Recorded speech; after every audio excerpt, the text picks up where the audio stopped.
இன்னைக்கு இந்த வீடியோவில் 1 இயர் அபோவ் உள்ள குழந்தைங்களுக்கான ஒரு ஹெல்தியான ஸ்நாக் ரெசிபி தான் பார்க்க போகிறோம். இது குழந்தைங்களோட ஸ்நாக்ஸ் பாக்ஸ்க்கும் வந்து நீங்கள் பேக் பண்ணியே கொடுக்கலாம். ரொம்பவே ஹெல்தியான ரெசிபிஸ் தான். ஃபஸ்ட் நம்ம பார்க்க போது ராகி லட்டு தான். இந்த ராகி லட்டு பண்ணுறதுக்கு என்னென்ன ஐட்டம்ஸ்லாம் தேவைன்னா, இன்றைக்கி நான் 1 கப் ராகி மாவு தான் எடுத்திருக்கேன். அது கூடவே கொஞ்சம் பாதாம், திராட்சை, பேரிச்சம்பழம், 1/2 கப் வந்து கோகோனட் எல்லாமே எடுத்து வச்சுருக்கேன். ஃபஸ்ட்டு அதை செய்கிறதுக்கு ஒரு 2 டீஸ்பூன் வந்து கீ வந்து நான் ஆட் பண்ணிக்கிறேன் ஒரு பேனில். 1 கப் ராகி மாவை வந்து நல்லா ஒரு 3லேருந்து 5 நிமிஷம் வரையும் வறுத்தாலே போதும். அதுக்குள்ளேயே வந்து உங்களுக்கு ஒரு நல்ல ஸ்மெல் வரும். அந்த ஸ்டேஜில் எடுத்துருங்க. அதுக்கு மேலே ஓவராக வந்து நீங்கள் வறுக்க தேவையில்லை. நல்லா வறுத்து எடுத்ததும் தனியாக எடுத்து ஆற வச்சுக்கிட்டேன். நெக்ஸ்ட்டு இதே பேன்லேயே வந்து நான் பாதாம் வந்து குட்டி குட்டியாக வந்து கட் பண்ணி வச்சுருக்கேன். ஏன்னா அப்போ தான் அரைக்கும் போது வந்து ஈஸியாக இருக்குமேன்ட்டு குட்டியாக கட் பண்ணிவிட்டு, இதுக்கு வந்து ஆயிலோ கீயோ எதுவுமே நம்ம சேர்க்க தேவையில்லை, அப்படியே போட்டு வறுத்து எடுத்துக்கலாம். நெக்ஸ்ட் இதிலே வந்து ஒரு 1/2 கப் வந்து துருவின தேங்காவும் வந்து நான் சேர்த்துக்கிறேன். அதே சூட்லேயே வந்து லைட்டாக வறுத்து எடுத்துக்கிறேன். கேஸ் ஸ்டவ் ஆஃப் பண்ணிவிட்டு வறுத்து அது கூடயே சேர்த்துட்டு இந்த 3 ஐட்டமும் வந்து நல்லா ஆற வைக்கணும். இது கூடயே வந்து பேரிச்சம்பழம் உங்களோட ஸ்வீட்னஸ்க்கு ஏற்ற மாதிரி நீங்கள் எவ்வளோ வேணுமோ சேர்த்துக்கலாம். நான் ஒரு 3 பேரிச்சம்பழம் சேர்த்துக்கிறேன். கூடவே வந்து நட்ஸ் உங்கள் குழந்தைங்க என்னென்ன நட்ஸ் சாப்பிடுவாங்களோ அது எல்லாமே சேர்த்துக்கலாம். என் குழந்தை பாதாம், திராட்சை, பேரிச்சம்பழம்லாம் சாப்பிட்றதுனால நான் அதை மட்டும் சேர்த்துக்கிறேன். உங்கள் குழந்தை முந்திரியோ வால்நட்டோ எது சாப்பிட்டாலுமே நீங்கள் அதை சேர்த்துக்கலாம். சேர்த்துட்டு நல்லா மிக்ஸி ஜாரில் போட்டு கொரன்னு அரைச்சி எடுத்துக்கலாம்.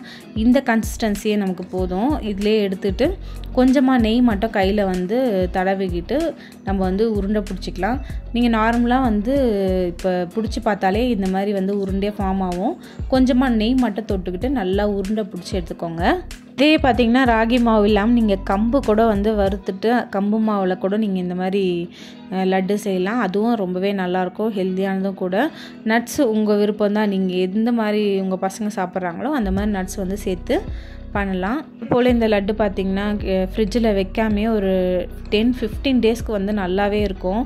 ஸோ வந்து நீங்கள் வெளியவே வச்சு அழகாக சாப்பிட்லாம். இப்போது எனக்கு 1 கப் ராகி மாவுலேயே எனக்கு கிட்டத்தட்ட 15 ராகி லட்டு வந்து வந்திருக்கு.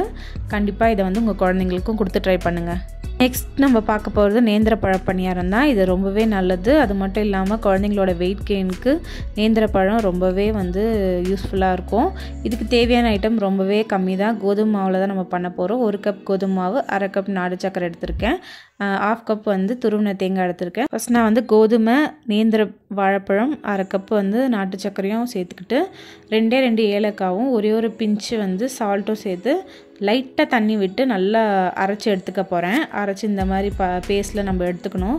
இது கூட வந்து ஒரு 1/4 கப்லேருந்து 1/2 கப் வரைக்கும் வந்து நல்லா துருவின தேங்காய் வந்து ஆட் பண்ணிக்கிட்டு நல்லா மிக்ஸ் பண்ணிவிட்டு நம்ம பணியார கடாயில் ஊற்றி கொஞ்சமாக நெய் மட்டும் எல்லாத்துலேயும் சேர்த்து நம்ம இந்த பணியாரம் ஊற்றிக்கலாம். நார்மலாகவே வெயிட் ரொம்ப கம்மியாக இருக்க குழந்தைங்களுக்கு தினமும் ஒரு வாழைப்பழம் கொடுத்தாலே வந்து வெயிட் கெயினுக்கு ரொம்பவே வந்து யூஸ்ஃபுல்லாக இருக்கும். இன்னும் நேந்திர வாழைப்பழம் வந்து நிறையவே பெனிஃபிட்ஸ் இருக்குது அதில். கண்டிப்பாக வந்து வெறுனே பழம் சாப்பிடாத குழந்தைங்களுக்கு இந்த மாதிரி ட்ரை பண்ணி கொடுங்க. ஸ்நாக்ஸ் பாக்ஸ்லேயும் இந்த மாதிரி நீங்கள் வச்சு கொடுக்கலாம், நல்லாவே இருக்கும். இன்றைக்கி நான் பண்ணியிருந்த இந்த 2 ஸ்நாக் ரெசிபியும் பார்த்திங்கன்னா 1 இயருக்கு மேலே உள்ள குழந்தைங்கள்லேருந்து பெரியவங்க வரையும் எல்லாருமே வந்து ட்ரை பண்ணலாம், சாப்பிட்லாம். கண்டிப்பாக இந்த மாதிரி வந்து ட்ரை பண்ணி பாருங்கள், உங்கள் குழந்தைங்களுக்கும் கொடுங்க.